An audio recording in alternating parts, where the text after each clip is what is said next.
Now, very few things can compare with the excitement of actually finishing something. And since it is such a sublime experience, it's something we want to have more often. Which brings us to how to finish. Because although it is an exciting experience, unfortunately it's not something we have often enough. So as we look at how to finish, there are 3 steps to the process. First, I want to do it. Second, I need to do it. And finally, the completion of realizing that I am doing it. So let's begin with want. Because wanting to do something is the beginning of actually doing it. Want is what exists in the soul. When God gives us something, pours out His nature, and since He's all things, all want comes from interacting with Him. As we receive from Him, then we have a want.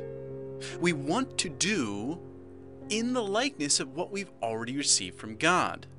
We want to do what He does, but in our own unique way. And this want drives everything that we bring forth as human creators. All our thoughts, emotions, and actions come from this tiny little arrow rising from our soul.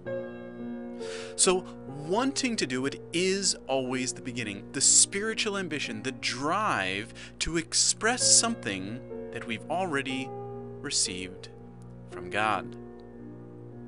Now, want has to mature. Children are very good at want, but they're not always good at developing need. I want to do it needs to continue, but then mature into I need to do it. There's an urgency about the need, but it must be created. It's not something that simply happens. So let's look again and see how need is created. When the soul is wanting, that want radiates. It has power, it has intention, and it inspires the mind, heart, and body to think in line with what the soul wants. Now, this is simple enough to understand, but we must take a closer look. So, when our soul wants something, that want is first given to the mind. And the mind looks at this want and goes, why do you want that? And of course, we don't know why we want something. Now, the mind, being very clever at this point, says, well, soul, what if I actually created a why for you? You have this want, and I could create the why. How's that sound? And the soul, of course, goes, that sounds great. Go ahead, make a why for me. That's wonderful. And once the mind makes a why the soul wants it, then it's given to the heart. And what does the heart say?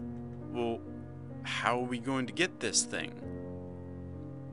And the mind goes, well, I made the why don't you just go ahead, heart, and make the how? Feel your way towards how to get this thing. We know why we want it, so you, heart, figure out how. And the heart's very good at this. So it creates the emotions which propel and carve pathways emotionally towards the want.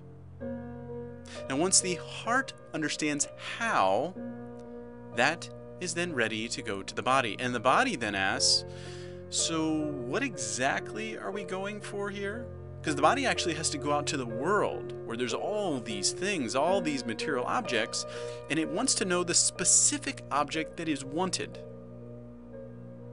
And the soul is not going to pick that. The body is going to pick the what. What do we want? Now, once there is an understanding of what the soul wants, how to get it, and why the soul even wants it in the first place, here we have need. This is no longer something that we simply want. This is something we need. We know why. We know how. We know what we want. It must come about. It must transpire. This is urgency. And this is how we create need. When we know why, how, and what we want, then we need to do it. Now, although this is profound and powerful, and it motivates, there's still another step to go to finish. And that is the realization that I am doing it. It's no longer a want or a need only. We suddenly look around and realize we're doing the thing that we have wanted and needed to do. And although this seems very magical, there is a process involved. So, back to our picture. The soul wants, then the mind, heart, and body create the why, how, and what. The need then radiates. There's an obligation that this must take place. And then there must be a learning process of how to communicate with creation. Even when there's a why, how, or what, we must learn how to communicate with the world around us. Other people and nature need to understand in their own terms, why do you want this? How do you expect to get it? And what is the exact thing that you want? And this process of interacting with the material world helps us refine not simply the why, how, or what, but the want itself, helping us become more focused, more intentional, more driven to a singular expression in order to bring forth a representation of what the soul originally received from God. Now at this point we must consider, why is it that we so rarely finish? Well, there's a very simple explanation. The moment the want goes away or even changes, all the work in the mind, heart, and body is suddenly irrelevant and it starts falling apart. All the efforts to interact with the world, with nature, with those around us starts to crumble. Why? Because the want is gone.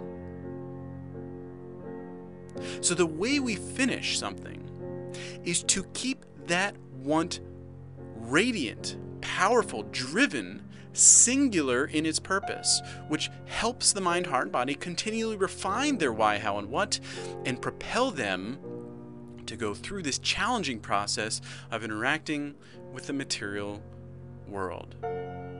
So the source of finishing is always the soul keeping that want firm, clear, driven, because finishing requires a soul of focused and unwavering want.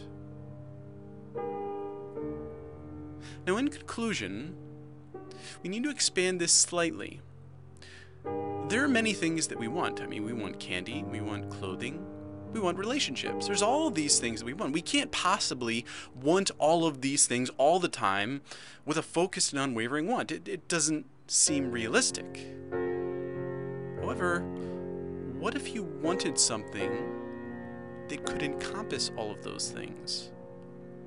A big enough want for something so big that it would include candy and clothing and relationships. Something like a unique world.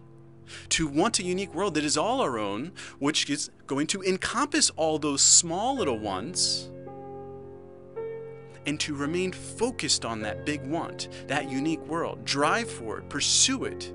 Be focused and unwavering in our want of that big world. And in doing so, all the little wants will come along for the ride.